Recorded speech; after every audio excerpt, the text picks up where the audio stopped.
أستغفر الله أستغفر الله أستغفر الله.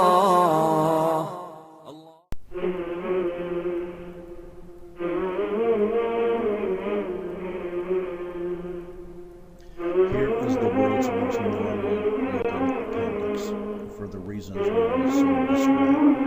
If a surgeon took out a lot of these appendices, and they looked like this, he would eventually get into trouble because he would be taking out normal appendices.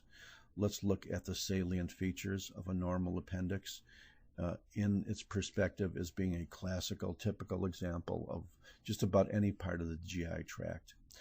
The glandular elements that you see here, not only on the surface, but a little bit in, are mucus secreting cells, and they are simple columnar epithelium. Notice that there's a lot of lymphoid connective tissue between the surface and deeper epithelium. And in some areas, this lymphoid tissue forms actual follicles or secondary follicles, where you have lighter areas on the inside, the germinal centers, and then darker areas on the other side. Notice that this lymphoid area is actually the majority of the thickness of the appendix itself. And this is all mucosal and submucosal lymphoid tissue. Notice that the lymphoid tissue can in areas come to sort of an abrupt ending, in which you could then see perhaps a few small muscle fibers, but the tissue then deep to that is very loose. It's basically loose connective tissue, classical fat like you see here, a lot of veins like you see here, arteries like you see here. This is the classical submucosa. You then have layers of cells which are arranged both circularly, acting like a sphincter with relationship to the longitudinal axis of the organ, and then on the outside of that you have fibers running in the other direction or longitudinal. Circular fibers, nuclei, will look spindly. Longitudinal fibers and nuclei will look quite round because they are cut simply at a different geometric plane. Just beyond that is a small layer of loose connective tissue again, and the appendix is clearly intraperitoneal, so you are absolutely allowed to see mesothelial cells like here, and here, and here, and here, and here, where you can see the actual nuclei.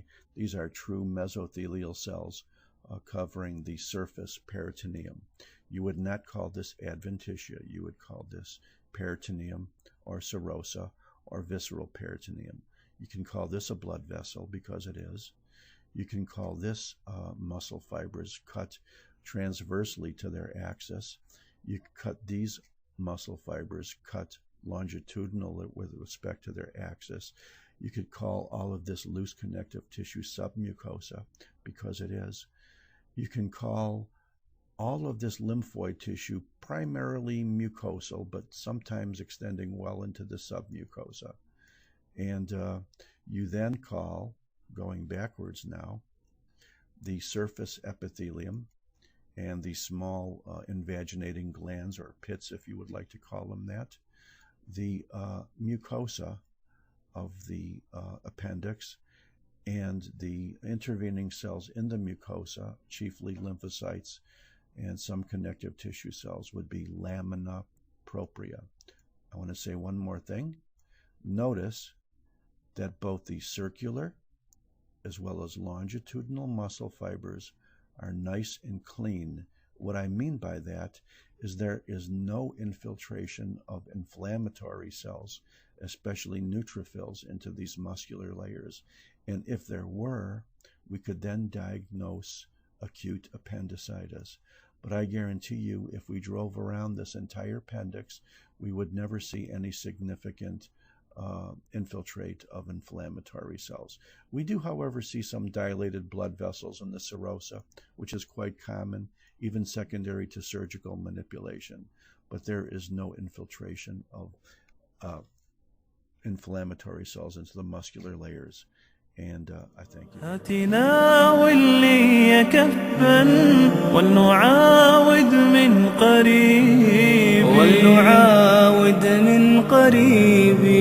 ولنعد للنور صفا عهد ماضينا الأريب يا عسى الرحمن يهدي كل صبار منيب ويعيد الحب يندي بالهدى قلب الحبيب يا عسى الرحمن يهدي كل صبار